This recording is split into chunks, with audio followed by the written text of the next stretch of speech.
Everyone and welcome to my channel Mittal physics.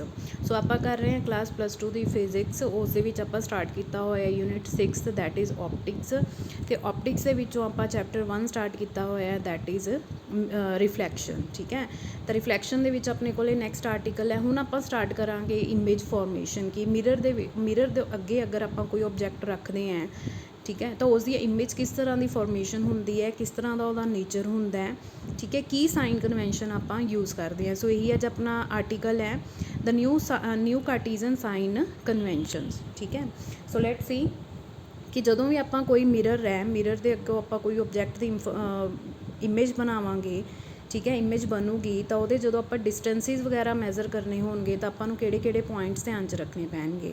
First point है अपने को all the distances are measured from the pole P of the spherical mirror. ठीक है, आप last video के पढ़िया सी जी कि पोल होंदा है वो मिरर का की होंदा है सेंटर पॉइंट होंदा है, उसनों आपां कहने हैं पोल। तो जिन्ने भी डिस्टेंस है, कोई भी डिस्टेंस अगर आप मैजर करना है वो आप पोल तो स्टार्ट करना है। ठीक है, फॉर एग्जाम्पल कि अगर आप ऑब्जैक्ट है अपने को ए बी का डिस्टेंस आप पोल तो सेंटर ऑफ मिरर तो मैजर करना है तो आप उन्होंने लिखांगे पी बी दे नाल। ठीक है, किवें लिखांगे पी बी दे नाल। अगर आप उस डिस्टेंस नू बी पी दे नाल लिखिया तो वो डिस्टेंस की वैल्यू की हो जाएगी, चेंज हो जाएगी, उसका साइन चेंज हो जाएगा। साइन हुण किवें चेंज हो जाएगा भी कदों पॉजिटिव लैना है कदों नैगेटिव लैना है वो आप सैकेंड पॉइंट च देखते हैं। ठीक है, सो फर्स्ट पॉइंट की see that all the distances are measured from pole P of the spherical mirror. Next comes to second point. The distance measured in the direction of incident light are taken as positive and the distance measured in the direction opposite to the direction of incident light are taken as negative. ठीक है, की sense हुई इस चीज़ की। Again आप देखते हैं कि ए बी की है अपने को एक ऑब्जैक्ट है। ठीक है, सपोज कर लो ए बी तो एक रे जा रही है, इंसीडेंट रे, और इंसीडेंट रे जाके मिरर के नाल की कर रही है, स्ट्राइक कर रही है, क्योंकि ये कनकेव मिरर है जिहदी बैक साइड की है पॉलिश्ड है। सो फ्रंट तो की होगी इंसीडेंट रे इंसीडेंट करूगी मिरर के उपर। ठीक है, सो अगर हुण आप देखो डिस्टेंस मैजर करना है, डिस्टेंस मैजर करना है, सपोज कर लो आप पोल तो ऑब्जैक्ट का डिस्टेंस मैजर करना है। अगेन आप उन्होंने की लिखांगे पी बी। ठीक है, पी बी की इंडिकेट करूगा distance of object from the pole. Clear है, हुण देखो ये जिहड़ा पी बी डिस्टेंस होगा, जिन्ना भी डिस्टेंस होगा आप अगे देखांगे नोटेशनस इहदियां की होणगियां, ये डिस्टेंस की होगा नैगेटिव। क्यों नैगेटिव होएगा, क्योंकि सैकेंड पॉइंट की कह रहे हैं कि जो डिस्टेंस आप इंसीडेंट रे की डायरैक्शन तो ओपोजिट मैजर करांगे वो डिस्टेंस की होंगे नैगेटिव। ठीक है, इत्थे जो रे जा रही है ए बी तो जो लाइट मिरर दे नाल स्ट्राइक हो रही है वो जा रही है फ्रॉम लैफ्ट टू राइट, जो एरो का मैं साइन बनाया है। बट जो आप डिस्टेंस मैजर कर रहे हैं P B that is from P to B. देखो ध्यान नाल ये जिहड़ियां दोनों डायरैक्शनस है ये आपस दे विच की हो गई ओपोजिट, तो आप जिहड़ा डिस्टेंस है पी बी का वो आप की कंसीडर करांगे नैगेटिव। ठीक है, क्लीयर है ये। सो अगर अपने को डिस्टेंस है जो इंसीडेंट रे की डायरैक्शन जो होंगे, अगर आप इधर नूं डिस्टेंस मैजर करांगे, ठीक है, इंसीडेंट रे भी इधर नूं है, डायरैक्शन भी इधर नूं है, तो फिर जो आप डिस्टेंस मैजर करांगे वो डिस्टेंस अपने को की होएगा positive. Is it clear? Okay, next third point की कहता है the Heights measure upward and perpendicular to the principal axis of the mirror are taken as positive and vice versa। ठीक है, हुण अपने को जिहड़ी एक्स डैश वाली रे है जो पी दे विचों पास हो रही है इनू आपां की कहने प्रिंसीपल एक्सिस। प्रिंसीपल एक्सिस दे उपरों एंड उपर वाली साइड ते जिहड़े उसते की होणगे परपेंडिकुलर होणगे वो डिस्टेंस लए जाणगे पॉजिटिव, तो जिहड़े वाइस वर्सा का मतलब की होया। ठीक है, कि जिहड़े डिस्टेंस प्रिंसीपल एक्सिस दे बिलो होणगे ते परपेंडिकुलर होणगे उन्हां नूं आपां की लवांगे नैगेटिव।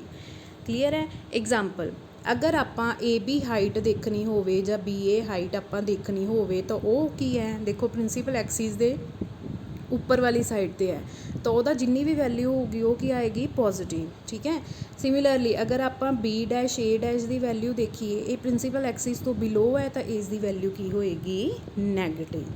सो ये जी साइन कन्वेंशन है ये बहुत ज़्यादा इंपॉर्टेंट है, क्योंकि अगे जो आप फॉर्मूला कैलकुलेट करना स्टार्ट करांगे तो हरेक फॉर्मूले दे विच आपां साइन कन्वेंशन यूज़ करने हैं। बिना साइन कन्वेंशन यूज़ किए अगर तुसी कोई फॉर्मूला ड्राइव करोगे तो डेफिनेटली की होएगा, गलत हो जाएगा। Clear? Okay. Okay, next comes to the first topic, first relation, that is the relation between f and r. ਆਪਾਂ ਪੜ੍ਹਿਆ ਸੀਗਾ ਕਿ f ਹੁੰਦਾ ਫੋਕਲ ਲੈਂਥ, r ਹੁੰਦਾ ਰੇਡੀਅਸ ਆਫ ਕਰਵੇਚਰ। ਠੀਕ ਹੈ, ਇਸ ਰਿਲੇਸ਼ਨ ਦੇ ਦੋ ਪਾਰਟਸ ਹੋਣਗੇ, ਇੱਕ ਹੋਏਗਾ ਕਨਕੇਵ ਮਿਰਰ ਦੇ ਲਈ, ਦੂਸਰਾ ਪਾਰਟ ਕਿਹਦੇ ਲਈ ਹੋਏਗਾ, ਕਨਵੈਕਸ ਮਿਰਰ ਦੇ ਲਈ। ਕਲੀਅਰ ਹੈ। ਚਲੋ ਆਪਾਂ ਸਭ ਤੋਂ ਪਹਿਲਾਂ ਸਟਾਰਟ ਕਰਦੇ ਹਾਂ ਕਨਕੇਵ ਮਿਰਰ ਦੇ ਲਈ। ਠੀਕ ਹੈ, ਡਾਇਗਰਾਮ ਦੇਖੋ।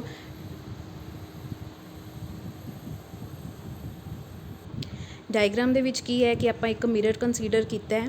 ਮਿਰਰ ਦੀ ਜੋ ਬੈਕ ਸਾਈਡ ਹੈ ਉਹ ਕੀ ਹੈ, ਆਪਣੇ ਕੋਲੇ ਪੋਲਿਸ਼ਡ ਹੈ। ਠੀਕ ਹੈ, ਟਰਮਸ ਦੇਖ ਲਓ ਇਹਦੀਆਂ ਰਿਲੇਟਡ ਕੀ ਹੈ, ਜੋ ਆਪਾਂ ਲਾਸਟ ਵੀਡੀਓ ਦੇ ਵਿੱਚ ਕਰ ਚੁੱਕੇ ਹਾਂ। ਪੀ ਕੀ ਹੁੰਦਾ ਹੈ, ਪੋਲ ਆਫ ਦਾ ਮਿਰਰ।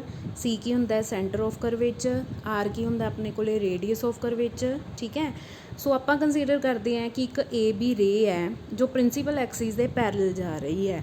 ਤਾਂ ਹੁਣ ਰੂਲ ਕੀ ਹੈ ਇੱਥੇ ਕਿ ਅਗਰ ਕੋਈ ਵੀ ਰੇ ਪ੍ਰਿੰਸੀਪਲ ਐਕਸਿਸ ਦੇ ਪੈਰਲਲ ਜਾ ਰਹੀ ਹੈ ਤਾਂ ਆਫਟਰ ਰਿਫਲੈਕਸ਼ਨ, ਉਹ ਮਿਰਰ ਤੋਂ ਰਿਫਲੈਕਟ ਹੋਣ ਤੋਂ ਬਾਅਦ, ਆਪਾਂ ਕੀਤਾ ਸੀ ਫੋਕਸ ਦੀ ਡੈਫੀਨੇਸ਼ਨ, ਜਿਸ ਪੁਆਇੰਟ 'ਚੋਂ ਪਾਸ ਹੋਏਗੀ ਉਸ ਨੂੰ ਆਪਾਂ ਕੀ ਕਵਾਂਗੇ, ਫੋਕਸ। ਠੀਕ ਹੈ, ਤਾਂ ਇੱਥੇ ਵੀ ਦੇਖੋ ਇਹੀ ਹੈ ਕਿ ਏ ਬੀ ਇੱਕ ਰੇ ਜਾ ਰਹੀ ਹੈ, ਬੀ ਪੁਆਇੰਟ 'ਤੇ ਜਾ ਕੇ ਸਟਰਾਈਕ ਕਰ ਰਹੀ ਹੈ।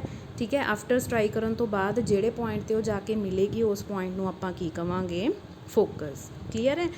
ਨੈਕਸਟ, ਹੁਣ ਅਗਰ ਆਪਾਂ ਐਂਗਲਸ ਬਣਾਉਣੇ ਹੈ, ਐਂਗਲ ਆਫ ਇੰਸੀਡੈਂਟ ਅਤੇ ਐਂਗਲ ਆਫ ਰਿਫਲੈਕਸ਼ਨ, ਤਾਂ ਉਹਦੇ ਲਈ ਤਾਂ ਆਪਾਂ ਨੂੰ ਇੱਕ ਨੋਰਮਲ ਚਾਹੀਦਾ ਹੈ। ਹੁਣ ਆਪਾਂ ਸਿੰਪਲ ਸਰਫੇਸ 'ਤੇ ਤਾਂ ਨੋਰਮਲ ਇਸ ਤਰ੍ਹਾਂ ਡਰੋ ਕਰ ਲੈਂਦੇ ਹਾਂ, ਉਹਦੀ ਕੋਈ ਪ੍ਰੋਬਲਮ ਨਹੀਂ ਹੁੰਦੀ। ਬਟ ਅਗਰ ਆਪਣੇ ਕੋਲੇ ਕਰਵਡ ਸਰਫੇਸ ਹੈ ਤਾਂ ਕਰਵ ਸਰਫੇਸ 'ਤੇ ਨੋਰਮਲ ਕਿਵੇਂ ਬਣਾਉਣਾ ਹੈ, ਆਪਾਂ ਨੂੰ ਨੋਰਮਲ ਚਾਹੀਦਾ ਪੁਆਇੰਟ ਬੀ ਦੇ ਉੱਪਰ। ਤਾਂ ਬਿਲਕੁਲ ਸਿੰਪਲ ਤਰੀਕਾ ਨੋਰਮਲ ਡਰੋ ਕਰਨ ਦਾ। ਕਰਵਡ ਸਰਫੇਸ 'ਤੇ ਜਿਸ ਵੀ ਪੁਆਇੰਟ 'ਤੇ ਤੁਸੀਂ ਨੋਰਮਲ ਡਰੋ ਕਰਨਾ ਹੋਵੇ ਉਹਨੂੰ ਸੀ ਸੈਂਟਰ ਆਫ ਕਰਵੇਚਰ ਦੇ ਨਾਲ ਮਿਲਾ ਦਿਓ। ਤਾਂ ਜਿਹੜੀ ਸੀ ਬੀ ਡਾਟਡ ਲਾਈਨ ਹੈ ਇਹ ਕੀ ਸ਼ੋ ਕਰ ਰਹੀ ਹੈ, normal at point B. I repeat ਕਿ ਅਗਰ ਕਰਵਡ ਸਰਫੇਸ ਦੇ ਉੱਪਰ ਆਪਾਂ ਨੋਰਮਲ ਡਰੋ ਕਰਨਾ ਹੈ ਤਾਂ ਉਸ ਪੁਆਇੰਟ ਨੂੰ ਸੈਂਟਰ ਆਫ ਕਰਵੇਚਰ ਦੇ ਨਾਲ ਕੀ ਕਰ ਦਿਓ, ਜੁਆਇਨ ਕਰ ਦਿਓ, ਉਹ ਆਪਣੇ ਕੋਲ ਕੀ ਬਣ ਜਾਏਗਾ, ਨੋਰਮਲ। ਤਾਂ ਇੱਥੇ ਜੋ ਆਪਣੇ ਕੋਲ ਸੀ ਬੀ ਹੈ, ਸੀ ਬੀ ਕਿਹਦੀ ਇਸ ਤਰ੍ਹਾਂ ਐਕਟ ਕਰੇਗਾ, ਐਜ਼ ਏ ਨੋਰਮਲ। ਠੀਕ ਹੈ, ਤਾਂ ਫਿਰ ਆਪਾਂ ਐਂਗਲ ਆਫ ਇੰਸੀਡੈਂਸ ਬਣਾ ਲੈਂਦੇ ਹਾਂ। ਇੰਸੀਡੈਂਸ ਐਂਗਲ ਆਪਾਂ ਨੂੰ ਪਤਾ ਹੈ ਕਿਹਦੇ ਵਿੱਚ ਬਣਦਾ, ਇੰਸੀਡੈਂਟ ਰੇ ਅਤੇ ਨੋਰਮਲ ਦੇ ਵਿੱਚ। ਸੋ ਆਹ ਐਂਗਲ ਆਪਣੇ ਕੋਲ ਕੀ ਹੋ ਜਾਏਗਾ, ਆਈ। ਸਿਮਿਲਰਲੀ ਐਂਗਲ ਆਫ ਰਿਫਲੈਕਸ਼ਨ ਕੀ ਹੁੰਦਾ ਹੈ, ਇਹ ਹੈ ਕਿ ਆਪਣੇ ਕੋਲ ਐਫ ਬੀ ਕੀ ਹੈ, ਰਿਫਲੈਕਟਡ ਰੇ ਹੈ, ਸੌਰੀ ਬੀ ਐਫ ਕੀ ਹੈ, ਰਿਫਲੈਕਟਡ ਰੇ ਹੈ। ਬੀ ਸੀ ਕੀ ਆਪਣੇ ਕੋਲ ਨੋਰਮਲ ਹੈ, ਤਾਂ ਰਿਫਲੈਕਟਡ ਐਂਗਲ ਕਿੰਨਾ ਹੋ ਜਾਏਗਾ, ਆਰ। ਅਗਰ ਆਪਾਂ ਇਸ ਨੂੰ ਵਰਡਸ ਦੇ ਵਿੱਚ ਲਿਖੀਏ ਤਾਂ ਕੀ ਹੋਏਗਾ, angle I is equal to angle A B C. A B C ਇਹ ਆਪਣੇ ਕੋਲ ਕੀ ਹੋ ਜਾਊਗਾ, incident angle. Similarly C B F ਇਹ ਜਿਹੜਾ ਐਂਗਲ ਹੋ ਜਾਊਗਾ ਇਹ ਆਪਣੇ ਕੋਲ ਕਿਹੜਾ ਹੋ ਜਾਊਗਾ, ਰਿਫਲੈਕਟਿੰਗ ਜਾਂ ਰਿਫਲੈਕਟਡ ਐਂਗਲ। ਕਲੀਅਰ ਹੈ। ਹੁਣ ਆਪਣੇ ਇੱਥੇ ਆਰਟੀਕਲ ਦੀ ਸਟਾਰਟਿੰਗ ਹੁੰਦੀ ਹੈ, ਇਹਦੇ ਵਿੱਚ ਕੀ ਹੈ ਦੇਖੋ ਧਿਆਨ ਨਾਲ ਕਿ ਐਂਗਲ ਹੈ ਜੋ ਏ ਬੀ ਸੀ, ਇਹ ਵਾਲਾ ਜੋ ਐਂਗਲ ਹੈ ਅਤੇ ਜੋ ਐਂਗਲ ਹੈ ਬੀ ਸੀ ਐਫ, ਇਹ ਦੋਨੇ ਆਪਸ ਦੇ ਵਿੱਚ ਕੀ ਹੈ, ਇਕੁਅਲ ਹੈ, that is I and I. ਇਹ ਐਂਗਲ ਇਕੁਅਲ ਕਿਵੇਂ ਹੋਣਗੇ, ਇਹਨਾਂ ਨੂੰ ਆਪਾਂ ਕਿਹੜੇ ਐਂਗਲ ਕਹਿੰਦੇ ਹਾਂ, ਅਲਟਰਨੇਟ ਐਂਗਲ। ਠੀਕ ਹੈ, ਨੈਕਸਟ ਧਿਆਨ ਦਿਓ, in triangle C B F. C B F triangle ਦੇ ਵਿੱਚ ਦੇਖੋ, ਇਸ ਟ੍ਰਾਇੰਗਲ ਦੇ ਵਿੱਚ ਦੇਖੋ ਇੱਕ ਐਂਗਲ ਆਈ ਬਣ ਰਿਹਾ, ਇੱਕ ਐਂਗਲ ਕੀ ਬਣ ਰਿਹਾ, ਆਰ ਬਣ ਰਿਹਾ। ਇਹ ਦੋਨੇ ਆਪਸ 'ਚ ਕੀ ਹੈ, ਇਕੁਅਲ ਹੈ। ਕਿਉਂਕਿ according to law of reflection ਕੀ ਹੁੰਦਾ, angle of incidence should be equal to angle of reflection. ਠੀਕ ਹੈ, ਦਿਸ ਇੰਪਲਾਈਜ਼ ਅਗਰ ਇਹ ਦੋਨੇ ਐਂਗਲ ਇਕੁਅਲ ਹੈ ਤਾਂ ਆਪਣੇ ਕੋਲ ਜਿਹੜੀ ਆਰਮਸ ਹੈ ਸੀ ਐਫ ਐਂਡ ਐਫ ਬੀ, ਇਹ ਆਪਸ 'ਚ ਕੀ ਹੋਣਗੇ, ਇਕੁਅਲ ਹੋਣਗੇ। ਇਹ ਪ੍ਰੋਪਰਟੀਜ਼ ਹੁੰਦੀਆਂ ਆਪਣੇ ਕੋਲ ਟ੍ਰਾਇੰਗਲ ਦੀਆਂ ਕਿ ਜੋ ਅਗਰ ਇੱਕ ਟ੍ਰਾਇੰਗਲ ਦੇ ਵਿੱਚ ਦੋ ਐਂਗਲ ਇਕੁਅਲ ਹੈ ਤਾਂ ਉਹ ਐਂਗਲ ਜਿਸ ਸਾਈਡਸ ਨਾਲ ਬਣ ਰਹੇ ਹੈ ਉਹ ਸਾਈਡਸ ਵੀ ਆਪਸ ਦੇ ਵਿੱਚ ਕੀ ਹੋਣਗੀਆਂ, ਇਕੁਅਲ ਹੋਣਗੀਆਂ। ਕਲੀਅਰ ਹੈ ਪੁਆਇੰਟ। ਠੀਕ ਹੈ, ਨੈਕਸਟ ਬਟ ਇਹਦੇ ਵਿੱਚ ਕੀ ਹੈ ਹੁਣ ਆਪਣੇ ਕੋਲੇ ਕਿ ਜੋ ਐਫ ਬੀ ਹੈ, F B is also equal to F P. ਇਹ ਦੋਨੇ ਲਾਈਨਸ ਵੀ ਕੀ ਆਪਸ ਦੇ ਵਿੱਚ ਇਕੁਅਲ ਹੋਣਗੀਆਂ। ਬਟ ਹੁਣ ਤੁਸੀਂ ਸੋਚੋਗੇ ਕਿ ਐਫ ਬੀ ਅਤੇ ਐਫ ਪੀ ਹੈ ਜੋ ਇਹ ਦੇਖਣ ਦੇ ਵਿੱਚ ਤਾਂ ਇਕੁਅਲ ਲੱਗ ਨਹੀਂ ਰਹੀਆਂ। ਠੀਕ ਹੈ, ਦੇਖੋ ਧਿਆਨ ਨਾਲ ਇਹਨਾਂ ਦੋਨਾਂ ਦੇ ਵਿੱਚ ਇੰਨਾ ਲਾਈਨ ਦਾ, ਇੰਨੇ ਪੋਰਸ਼ਨ ਦਾ ਕੀ ਆ ਰਿਹਾ ਆਪਣੇ ਕੋਲੇ, ਡਿਫਰੈਂਸ ਆ ਰਿਹਾ ਹੈ। ਕਲੀਅਰ ਹੈ, ਬਟ ਇਹ ਆਪਾਂ ਡਿਫਰੈਂਸ ਕੰਸੀਡਰ ਨਹੀਂ ਕਰਦੇ। ਕਿਉਂ ਨਹੀਂ ਕਰਦੇ, ਕਿਉਂਕਿ ਆਪਾਂ ਮੰਨ ਕੇ ਚੱਲਦੇ ਹਾਂ ਕਿ ਜੋ ਮਿਰਰ ਹੈ ਉਹਦਾ ਅਪਰਚਰ ਕੀ ਹੁੰਦਾ ਹੈ, ਸਮੋਲ। ਅਪਰਚਰ ਆਪਾਂ ਪੜ੍ਹਿਆ ਸੀ ਕਿ ਜੇ ਅਗਰ ਆਪਣੇ ਕੋਲ ਮਿਰਰ ਹੈ ਤਾਂ ਆਹ ਅਗਰ ਲਾਈਨ ਇਹਨੂੰ ਜੁਆਇਨ ਕਰ ਰਹੀ ਹੈ then this line is called aperture of the mirror. ਇਹ ਆਲਮੋਸਟ ਆਪਾਂ ਹਰੇਕ ਆਰਟੀਕਲ ਦੇ ਵਿੱਚ ਯੂਜ਼ ਕਰਾਂਗੇ ਕਿ ਜੋ ਅਪਰਚਰ ਹੈ ਮਿਰਰ ਦਾ ਸਮੋਲ ਹੋਏਗਾ, ਇਸ ਕਰਕੇ ਜੋ ਆਪਣੇ ਕੋਲੇ ਡਿਸਟੈਂਸ ਹੈ ਐਫ ਬੀ ਤੇ ਪੀ ਐਫ ਡਿਸਟੈਂਸ ਆਪਸ ਦੇ ਵਿੱਚ ਕੀ ਹੋਣਗੇ, ਇਕੁਅਲ ਹੋਣਗੇ। ਠੀਕ ਹੈ, ਤਾਂ ਦੇਖੋ ਦੋਨਾਂ ਇਕੁਏਸ਼ਨਸ ਤੋਂ ਪਹਿਲੀ ਇਕੁਏਸ਼ਨ 'ਚ C C F is equal to F B. ਠੀਕ ਹੈ, ਦੂਜੀ ਇਕੁਏਸ਼ਨ ਦੇ ਵਿੱਚ ਆਪਣੇ ਕੋਲ ਕੀ ਸੀਗਾ, F B is equal to F P. ਤਾਂ ਇਹਨਾਂ ਦੋਨਾਂ ਤੋਂ ਆਪਣੇ ਕੋਲ ਕੀ ਆ ਗਿਆ ਕਿ ਸੀ ਐਫ ਹੈ ਜਿਹੜਾ ਲੈਂਥ ਹੈ ਉਹ ਕਿਹਦੇ ਇਕੁਅਲ ਹੋ ਜਾਏਗੀ, ਐਫ ਪੀ ਦੇ। ਆਹ ਵਾਲਾ ਪੋਰਸ਼ਨ ਤੇ ਇਹ ਵਾਲਾ ਪੋਰਸ਼ਨ ਆਪਸ ਦੇ ਵਿੱਚ ਕੀ ਹੋ ਜਾਣਗੇ, ਇਕੁਅਲ। ਠੀਕ ਹੈ, ਅਗਰ ਦੋ ਪੋਰਸ਼ਨ ਇਕੁਅਲ ਹੈ ਇਹਦਾ ਮਤਲਬ ਕੀ ਹੋਇਆ ਕਿ ਜੋ ਐਫ ਪੁਆਇੰਟ ਹੈ, ਐਫ ਪੁਆਇੰਟ ਕਿਹਦਾ ਸੈਂਟਰ ਬਣ ਜਾਏਗਾ, ਲਾਈਨ ਪੀ ਤੋਂ ਸੀ ਤੱਕ ਦਾ। That is the F is the centre of P C. ਠੀਕ ਹੈ, ਸੋ ਦਿਸ ਇੰਪਲਾਈਜ਼ ਇੱਥੋਂ ਆਪਾਂ ਕੀ ਲਿਖ ਸਕਦੇ ਹਾਂ, ਦੈਟ ਇਜ਼ ਪੀ ਐਫ, ਕਿ ਜੋ ਆਪਣੇ ਕੋਲੇ ਪੀ ਐਫ ਡਿਸਟੈਂਸ ਹੈ that is half of P ਸੀ। ਜਿਹੜਾ ਪੀ ਐਫ ਡਿਸਟੈਂਸ ਹੈ ਉਹ ਅੱਧਾ ਹੋਏਗਾ ਕਿਸ ਦਾ, ਪੀ ਸੀ ਡਿਸਟੈਂਸ ਦਾ। ਬਸ ਆਰਟੀਕਲ ਖਤਮ। ਹੁਣ ਆਪਾਂ ਦੇਖੋ ਇੱਥੇ ਯੂਜ਼ ਕਰਾਂਗੇ ਸਾਈਨ ਕਨਵੈਂਸ਼ਨ। ਦੇਖੋ ਹੁਣ ਸਾਈਨ ਕਨਵੈਂਸ਼ਨ ਕਿਸ ਤਰ੍ਹਾਂ ਯੂਜ਼ ਕਰਨੇ ਆ। ਆਪਾਂ ਨੂੰ ਡਿਸਟੈਂਸ ਚਾਹੀਦਾ ਪੀ ਐਫ ਦਾ। ਦੇਖੋ ਪਹਿਲਾ ਪੁਆਇੰਟ ਇਹੀ ਹੋ ਗਿਆ ਕਿ ਸਾਰੇ ਡਿਸਟੈਂਸ ਕਿੱਥੋਂ ਮੈਜ਼ਰ ਕਰਨੇ ਆ, ਪੀ ਤੋਂ। ਹੁਣ ਦੇਖੋ ਪੀ ਤੋਂ ਐਫ ਮੀਨਸ ਆਪਾਂ ਇੱਧਰ ਜਾ ਰਹੇ ਹਾਂ। ਠੀਕ ਹੈ, ਆਪਾਂ ਨੂੰ ਪਤਾ ਹੈ ਪੀ ਤੋਂ ਐਫ ਤੱਕ ਦਾ ਡਿਸਟੈਂਸ ਕੀ ਹੁੰਦਾ ਹੈ, ਫੋਕਲ ਲੈਂਥ। ਇੰਸੀਡੈਂਟ ਰੇ ਕਿੱਧਰ ਜਾ ਰਹੀ ਹੈ, ਰਾਈਟ ਹੈਂਡ ਸਾਈਡ 'ਤੇ। ਆਪਾਂ ਜੋ ਡਿਸਟੈਂਸ ਮੈਜ਼ਰ ਕਰ ਰਹੇ ਹਾਂ ਉਹ ਕਿਹੜੀ 'ਤੇ ਮੈਜ਼ਰ ਕਰ ਰਹੇ ਹਾਂ, ਲੈਫਟ ਹੈਂਡ ਸਾਈਡ 'ਤੇ। ਤਾਂ ਇੰਸੀਡੈਂਟ ਰੇ ਤੋਂ ਆਪੋਜ਼ਿਟ ਹੋ ਗਿਆ, ਤਾਂ ਪੀ ਐਫ ਦੀ ਵੈਲਿਊ ਕਿੰਨੀ ਆ ਜੂਗੀ ਆਪਣੇ ਕੋਲੇ, minus F. Is it clear? P F ਆਪਣੇ ਕੋਲ ਕਿਹਦੇ ਇਕੁਅਲ ਆ ਜਾਊਗਾ, P F will be equal to minus of F. ਠੀਕ ਹੈ, ਅਗੇਨ ਦੂਜਾ ਹੁਣ ਆਪਾਂ ਵੈਲਿਊ ਫਾਈਂਡ ਕਰਨੀ ਹੈਗੀ ਹੈ ਪੀ ਸੀ ਦੀ। ਅਗੇਨ ਜੋ ਇੰਸੀਡੈਂਟ ਰੇ ਆ ਉਹ ਜਾ ਰਹੀ ਹੈ ਰਾਈਟ ਹੈਂਡ ਸਾਈਡ ਨੂੰ। ਪੀ ਸੀ ਡਿਸਟੈਂਸ ਆਪਾਂ ਮੈਜ਼ਰ ਕਰ ਰਹੇ ਹਾਂ ਲੈਫਟ ਹੈਂਡ ਸਾਈਡ ਵੱਲ। ਪੀ ਸੀ ਡਿਸਟੈਂਸ ਹੁੰਦਾ ਕੀ ਹੈ ਆਪਣੇ ਕੋਲੇ, ਆਰ, ਰੇਡੀਅਸ ਆਫ ਕਰਵੇਚਰ। ਤਾਂ ਆਰ ਦੀ ਵੈਲਿਊ ਵੀ ਦੇਖੋ ਕੀ ਆਏਗੀ ਆਪਣੇ ਕੋਲੇ, ਮਾਈਨਸ। ਠੀਕ ਹੈ, ਸੋ ਦੋ ਵੈਲਿਊਜ਼ ਹੀ ਆਪਾਂ ਨੂੰ ਚਾਹੀਦੀਆਂ ਸੀ, ਦੋਨੇ ਆਪਾਂ ਕੈਲਕੂਲੇਟ ਕਰ ਲਈਆਂ। ਮਾਈਨਸ ਨਾਲ ਮਾਈਨਸ ਕੀ ਹੋ ਜਾਏਗਾ, ਕੈਂਸਲ। ਤਾਂ ਇੱਥੋਂ ਆਪਣੇ ਕੋਲ ਕੀ ਆ ਗਿਆ, F is equal to R by 2 ਜਾਂ R is equal to 2 F. ਇਸ ਦਾ ਮਤਲਬ ਹੋਇਆ F is equal to R by 2 ਕਿ ਜੋ ਫੋਕਸ ਹੋਏਗਾ ਉਹ ਪੀ ਅਤੇ ਸੀ ਦੇ ਬਿਲਕੁਲ ਸੈਂਟਰ ਦੇ ਵਿੱਚ ਕੀ ਹੋਊਗਾ, ਐਗਜ਼ਿਸਟ ਕਰੂਗਾ। ਕਲੀਅਰ ਹੈ ਇਹ? ਠੀਕ ਹੈ, ਨੈਕਸਟ ਟੋਪਿਕ ਹੈ ਜੋ ਆਪਣੇ ਕੋਲੇ ਉਹ ਹੈ relation between F and R. But ਹੁਣ ਉਹ ਕਿਸ ਦੇ ਲਈ ਹੈ, that is for convex mirror. ਹੁਣ ਜੋ ਰਿਲੇਸ਼ਨ ਹੈ ਐਫ ਅਤੇ ਆਰ ਦਾ ਉਹ ਕਿਸ ਦੇ ਲਈ ਆਪਾਂ ਫਾਈਂਡ ਕਰਾਂਗੇ, ਕਨਵੈਕਸ ਮਿਰਰ ਦੇ ਲਈ। ਠੀਕ ਹੈ, ਸੋ ਇਹਦੇ ਵਿੱਚ ਦੇਖੋ ਦੋਨਾਂ ਨੂੰ ਕਰਨ ਦਾ ਤਰੀਕਾ ਕੀ ਹੈ, ਬਿਲਕੁਲ ਸੇਮ ਹੈ, ਸਿਰਫ ਥੋੜ੍ਹਾ ਡਾਇਗਰਾਮ ਦਾ ਫਰਕ ਪਏਗਾ, ਥੋੜ੍ਹਾ ਐਂਗਲਸ ਦਾ ਫਰਕ ਪਏਗਾ। ਬਟ 2-3 ਪੁਆਇੰਟਸ ਤੋਂ ਬਾਅਦ ਤੁਸੀਂ ਦੇਖੋਗੇ ਕਿ ਸਾਰੀ ਡੈਰੀਵੇਸ਼ਨ ਬਿਲਕੁਲ ਆਪਾਂ ਸੇਮ ਤਰੀਕੇ ਨਾਲ ਕਰ ਰਹੇ ਹਾਂ ਜਿਸ ਤਰ੍ਹਾਂ ਲਾਸਟ ਆਰਟੀਕਲ ਦੇ ਵਿੱਚ ਕੀਤੀ ਸੀਗੀ। ਠੀਕ ਹੈ, ਸੋ ਲੈਟ ਸੀ ਆਪਣੇ ਕੋਲ ਇੱਥੇ ਇੱਕ ਕਨਵੈਕਸ ਮਿਰਰ ਹੈ ਜਿਹਦੀ ਇੰਟੀਰੀਅਰ ਸਾਈਡ ਉਹ ਕੀ ਹੈ, ਪੋਲਿਸ਼ਡ ਹੈ, ਅਤੇ ਬੈਕ ਸਾਈਡ ਉਹਦੀ ਕੀ ਹੈਗੀ ਹੈ, ਰਿਫਲੈਕਟਿੰਗ। ਅਗੇਨ ਸਾਰੀਆਂ ਟਰਮਸ ਤੁਸੀਂ ਲਿਖ ਲਓਗੇ। ਠੀਕ ਹੈ, ਪੀ ਕੀ ਹੈ, ਪੋਲ ਹੈ, ਐਫ ਕੀ ਹੈ, ਫੋਕਸ ਹੈ, ਸੀ ਹੈ center of curvature, R is radius of curvature, F is focal length, I is angle of incidence, R is angle of reflection, AB ਕੀ ਹੈ ਆਪਣੇ ਕੋਲੇ, incident ray ਹੈ, BD ਆਪਣੇ ਕੋਲ ਕੀ ਹੈ, reflected ray ਹੈ, CN ਆਪਣੇ ਕੋਲ ਕੀ ਹੈ, normal ਹੈ। ਤਾਂ ਦੇਖੋ ਇੱਥੇ ਆਪਣੇ ਕੋਲੇ ਰੇ ਡਾਇਗਰਾਮ ਕੀ ਹੈ ਕਿ ਇੱਕ ਰੇ ਸਾਈਡ ਤੋਂ ਆ ਰਹੀ ਹੈ, ਬੀ ਪੁਆਇੰਟ 'ਤੇ ਆ ਕੇ ਇੰਸੀਡੈਂਟ ਕਰਦੀ ਹੈ ਤਾਂ ਰਿਫਲੈਕਟ ਹੋ ਜਾਂਦੀ ਹੈ। ਆਪਾਂ ਪਹਿਲਾਂ ਹੀ ਪੜ੍ਹਿਆ ਸੀਗਾ ਕਿ ਕਨਵੈਕਸ ਮਿਰਰ ਦੇ ਕੇਸ ਦੇ ਵਿੱਚ ਜਿਹੜੀ ਰੇ ਹੈਗੀ ਉਹ ਡਾਇਵਰਜ ਹੋ ਜਾਂਦੀ ਹੈ। ਤਾਂ ਅਗਰ ਆਪਾਂ ਇਹਨੂੰ ਬੈਕ ਐਕਸਟੈਂਡ ਕਰਾਂਗੇ ਤਾਂ ਆਪਾਂ ਨੂੰ ਅਪੀਅਰ ਹੋਏਗੀ ਵੀ ਕਿੱਥੋਂ ਪਾਸ ਹੋ ਰਹੀ ਹੈ, ਫੋਕਸ ਦੇ ਵਿੱਚੋਂ। ਕਲੀਅਰ ਹੈ, ਇੱਕ ਰੇ ਬਣਾਉਣੀ ਸੀ ਆਪਾਂ ਬਣਾ ਲਈ। ਹੁਣ ਆਪਾਂ ਬਣਾਉਣਾ ਹੈ ਨੋਰਮਲ ਵੀ ਮੈਂ ਤੁਹਾਨੂੰ ਹੁਣੇ ਦੱਸ ਚੁੱਕੀ ਹਾਂ ਕਿ ਜਿਸ ਪੁਆਇੰਟ 'ਤੇ ਵੀ ਆਪਾਂ ਬੀ ਪੁਆਇੰਟ 'ਤੇ ਨੋਰਮਲ ਬਣਾਉਣਾ ਹੈ ਉਸ ਲਾਈਨ ਨੂੰ ਕਿਹਦੇ ਨਾਲ ਜੁਆਇਨ ਕਰ ਦਿਓ, ਸੀ ਨਾਲ, ਸੈਂਟਰ ਆਫ ਕਰਵੇਚਰ ਦੇ ਨਾਲ। ਤਾਂ ਇੱਥੇ ਆਪਣੇ ਕੋਲ ਜੋ CN ਲਾਈਨ ਹੈ, CN ਲਾਈਨ ਕਿਸ ਦਾ ਕੰਮ ਕਰ ਰਹੀ ਹੈ, normal the. Is it clear? So angle ਬਣ ਜਾਏਗਾ ਇੰਸੀਡੈਂਟ ਰੇ ਅਤੇ ਨੋਰਮਲ ਦੇ ਵਿੱਚ ਐਂਗਲ ਹੋ ਜਾਏਗਾ I, ਰਿਫਲੈਕਟਡ ਰੇ ਅਤੇ ਨੋਰਮਲ ਦੇ ਵਿੱਚ ਐਂਗਲ ਕਿੰਨਾ ਹੋ ਜਾਊਗਾ, R।